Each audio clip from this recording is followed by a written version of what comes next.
Attention, on se retrouve aujourd'hui pour la boîte noire. Durant cette vidéo, je vais vous parler de l'histoire de la boîte noire, de sa composition et quel était le véritable but pour la boîte noire. Alors aussi, une unité Yora est équipée d'une boîte noire, un élément créé en réutilisant le noyau d'une forme de vie de machine et contient le cœur des androïdes. En tant que tel, on pourrait dire que les consciences des unités Yora et des formes de vie mécaniques partagent la même structure. Elle est automatiquement alimentée en eau, ce qui fait renforcer encore plus la survie des androïdes pour faire fonctionner les parties des corps.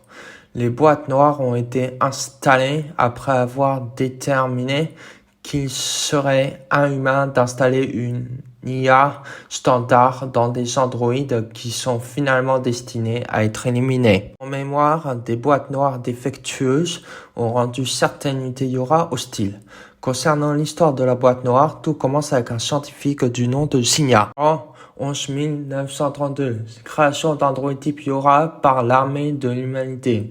Le scientifique Signa est nommé chef supérieur de ces nouveaux types d'androïdes dans la 6e station orbitale qui a pour nom le Labo. Après des essais de Signa, création de la boîte noire qui contient les cœurs des androïdes de type Yora. Implantation du mensonge dans les androïdes qui ont foi obéissante à l'armée de l'humanité, le moral des troupes est gagné, la guerre augmente. Création d'une fausse rumeur par Signa que l'humanité est toujours présente et qu'elle se trouve sur la Lune. Installation d'un nouveau serveur de communication sur la Lune, en plus de celle qui existe. Création du concept de l'humanité par Signa afin de mettre en avant les humains. Ça fait du coup donner de l'espoir aux androïdes quand ils combattent. Tout fonctionne bien, mais l'androïde Nanesh se rebelle contre son créateur quand il remarque que sa boîte noire est conçue grâce à des noyaux issus des machines. De façon terrible contre son créateur, il crée une porte dérobée afin de s'infiltrer dans le réseau et de la tourner en faisant juste retourner l'usage. Ceux qui veulent savoir à quoi sert la porte dérobée, vous pouvez trouver en haut de l'écran avec les informations sur la porte dérobée. 2 temps après, Nanesh tue Signa et déclenche un incendie dans le labo comme une revanche contre Signa. Mais Nanesh est tué par A2. A2 n'arrive pas à sortir du laboratoire. Elle finit par mourir. On retrouve du coup dans l'incendie Signa, Nanesh et A2.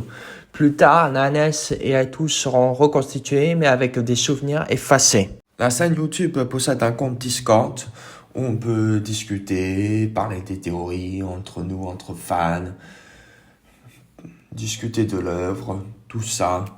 Le lien d'invitation du serveur Discord se trouve en description de la vidéo.